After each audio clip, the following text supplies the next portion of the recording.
Yun guys, good morning sa inyo lahat. Yan, for today's video guys, magre-release tayo ng Yamaha Aerox version 3 2023. Ito, kinuha to by installment basis ni Ma'am Kinglit. Yan, yung tropa natin. For today's video guys, pag-uusapan syempre natin yung actual inclusion ng ating Yamaha Mio Aerox. Magkano ba ang kanyang galawan sa hulugan? Ano ba ang ginagawa ng kasa pag siya ay i-release via installment? At ano ba ang kanyang mga freebies? Okay, para doon sa mga gustong kumuha ng mga motor, kahit anong motor man yan, dito pa lang sa video ay ma-experience nyo na kung paano mag-release ng motor ang kasa ni Premium Bikes Corp. Okay, bago natin yan, bago natin try kanayin, syempre, intro muna tayo.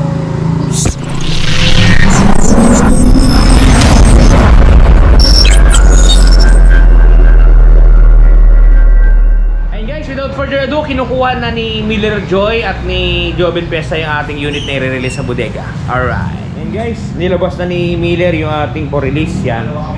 Yung ating Yamaha Mio Aerox version 3. Ito guys. Dito lang Tyler. Puno dun sa service area. Yan. So, sa mga gustong mag-avail ng Yamaha Mio Aerox na version 3, ito guys, available sa atin. Meron pa tayong mga stock dito. Kulay blue at saka kulay white. Ito guys, yung ating i-release ngayon, which is yung color white, bluish white. Yan, ito siya. Ganda na ito guys. Bagong bago to. Yan o. Guys, ilalagay na ni Raymart yung ating mga rubber dun sa ating ano tawag dito dyan? Sa ating visor. Yan. Yan. Sa ilong niya kinukuha yung guys.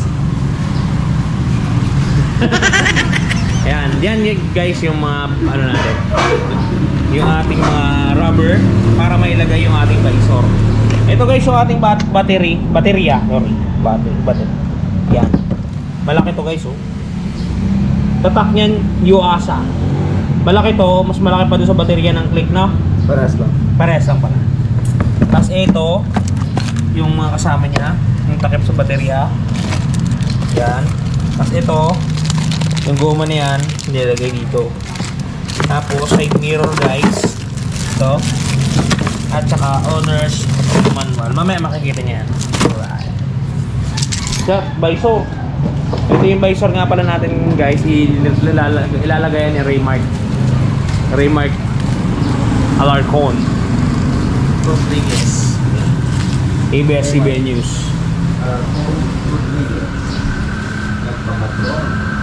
Yan guys oh. Dito yan. Naka-ready na to guys. Pansinin nyo yung itsura niya pag walang visor. Tapos pansinin nyo yung itsura niya pag nilagyan ng visor. Lasin mo yan. Para walang ito yung tamang paglagay yan para walang fingerprint. kaskas. Para walang fingerprint. Yan guys. Diba? Mas umastig siya pag may visor.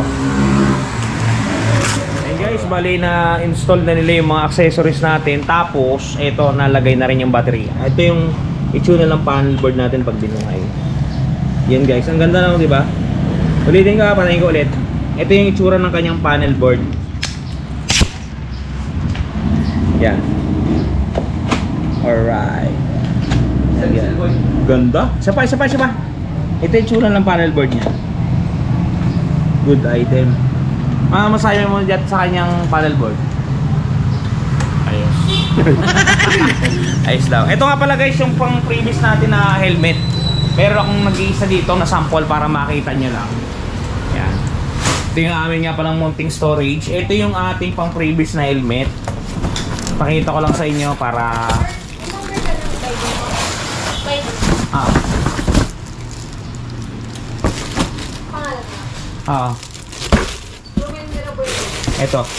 Ito po yung previous na helmet na kulay black. Yan. Ito naman po pag kulay red. Wait lang. Ito po, yan. Guys, medyo nakatayo kanina gawa ng may tumawag sa atin. Ito nga pala, ulitin ko yung previous na helmet natin ha. Pero half face lang siya. Ganyan yung itsura niya. Pag sinuot yan guys, ganito ang galawan yan. Itatry kong isuot para makita ninyo. Yan ha. Medyo parang blurred yung view. Yan. Kaya buhatin ko na lang yung camera. Pag isinuot to, ganito yung itsura. Para take lang.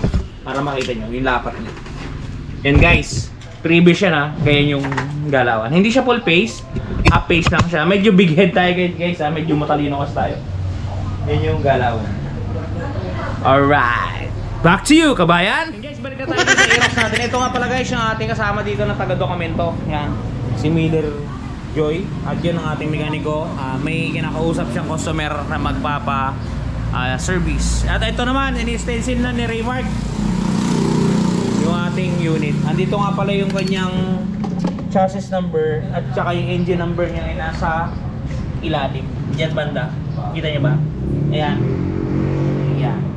Yan guys, maya paandar natin yung unit na to. Ito nga pala yung kanyang presyo guys. Gusto mga nagtatanong ng presyo, ito yung presyo ng ating Aerox. Ayan. Ito po.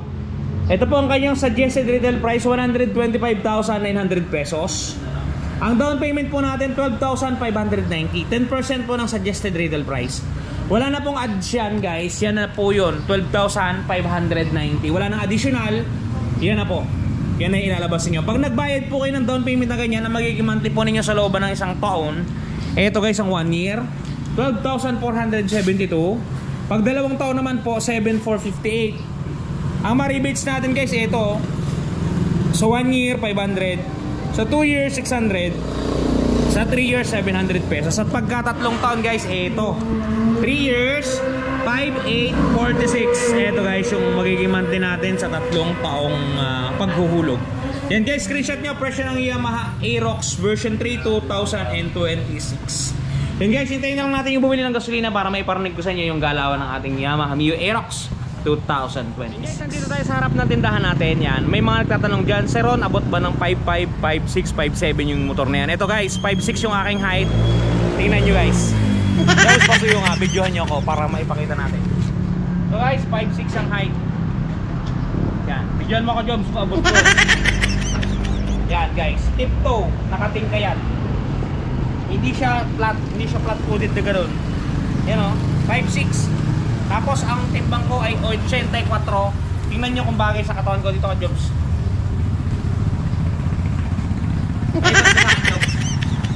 Yan guys, 84 kilos. Kasama ko nga pala si John Vic Remulla. Sinabayas na ng ikot. Yan guys, maraming alipones. Yun, marami tayong extra hero ngayon guys yan. At presyo silang lahat. Yun. Yun guys, ang galawan at itsurahan sa 5'6" at 84 kilo ang timbang. Para doon sa mga nagbabalak, ito guys, napaka-good item na to. Napakaganda ng itsura, napakaganda ng galawan. Ano ang kulay ito sa restro? Light blue. Light blue to guys. Kulay puti siya. Kung mapapansin niyo sa mabilisang mata, kulay puti. Pero pag nilapitan niyo yan guys, oh, light blue siya, light blue. Napakaganda. Best offer to guys para sa inyo. Baka para sa inyo na to, kay Premium Bikes lang kayo pumunta. Talaga namang may nangyayari na. Yun guys, doon nga para sa mga namumblema ng mga gas-gas ng kanilang mga unit. Kasi for example, bumili kayo ng kahit anong motorsiklo dito sa tindahan natin o kahit saang tindahan, pero pinakamaganda bumili kayo kay Premium Bikes. Ngayon guys, nagasgasan. Eto guys, panoodin niyo, touch paint ni Wash Body. Alright. At eto na guys, ang touch paint ni Wash Body. Di ba napakaganda? Ganto ang packaging yan pagka mabibili ninyo. Eto yung polishing cream, eto yung surface cleaner, eto yung mismong touch paint. At may kasamang pre-yan na pen brush at meron niyang instruction kung paano gagamitin. Eto guys, kung makikita ninyo, ganito siya i-apply. Una, pahidan ninyo ng polishing cream para makinis ninyo yung lugar o lokasyon. Sprays ng surface cleaner. At syempre, i-apply natin ang ating touch paint. Yan. Isulat nyo lang ng pen niya at talaga namang matatakpan ang mga gasgas ng inyong unit. Bili na kayo guys, touch paint ni Wash Body. Yan guys, napaka-quality ng touch paint yan. Kaya kung ako sa inyo, kung may problema lamang din kayo sa mga motor ninyo gas-gas, itry nyo na ang touch paint ni Wash Body. Alright. Yan guys, dumating na rin yung ating gasolina na pinabili. Yan. So ngayon, i-activate natin at ilalagay na. Dala natin yan ang embudo. Yan, open natin guys ang fuel. Yan. Medyo ayaw bumukas guys. Nahihiya yata. Yun. Yan guys, bukas na yung ating tanki. Alright. Ngayon, yan, salin natin. Pasalin mo alarmi.